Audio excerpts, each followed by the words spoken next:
Heavy heart at home, Eala on pressure, pride, and her people. Playing at home is supposed to feel like comfort. Familiar voices, familiar faces, a crowd that cheers not just for your points but for you. But for Alex Eala, this week proved that home support can feel like both a hug and a weight on your shoulders at the same time. It's a two-sided sword. On one end, it does cushion the blow because you know that they're there for you and they support. On the other hand, it hurts a little more and it's a little harder to accept because you want to do the best for them, she stated following her exit from the WTA Philippines Open. That's the reality of competing in front of your own people. The love is louder, but so is the desire not to let anyone down. Still, when she looked back on her performance, Eala held on to one important truth: she gave everything she had. There were no shortcuts, no half measures, no lingering regrets about the effort she showed on court.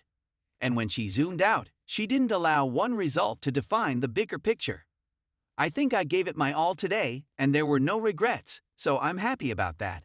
I think this tournament, although it's not yet done, has been a great success.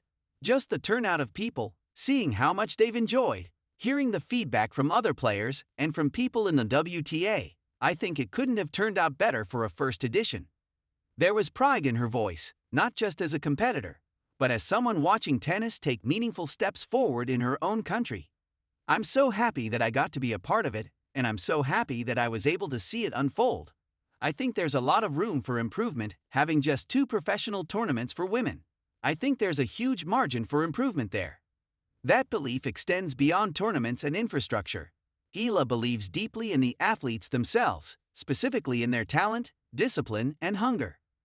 Filipinos are super hardworking, super passionate, so I'm sure if we nourish our tennis players, then slowly we can start to build more and more champions. Loss, however, is unavoidable in tennis.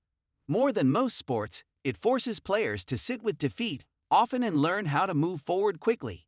That small interval where you decide on your next move can make the biggest impact on your game. It's difficult. I think everyone has their own ways of coping. For me personally, it's not always the same for each loss the way I cope. I think a part of this journey is learning to be self-aware in terms of knowing what I need to do to step back and regroup. In tennis, you lose a lot. Some losses are going to be more difficult than others. It's something I guess you have to manage. It's tough, and it's just different in every situation for me. No fixed formula. Just learning, adjusting, growing. She also gave credit where it was due. Facing Camila Osorio wasn't just a physical battle, it was tactical. Osorio disrupted her rhythm, never letting her settle. That's just how the game works, making your opponent uncomfortable. I think Camila is a very consistent player. I also think that she's very smart on court. She changed the rhythms, and she never really allowed me to be in a comfortable position. I think she executed really well. I definitely think I had my chances in some moments, but today she played better than me in those moments.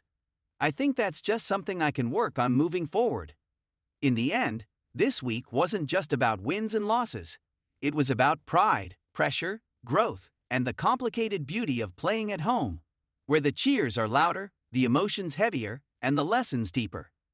And if there's one thing Alex Eala made clear, it's this: she's not done learning, and she's not done building.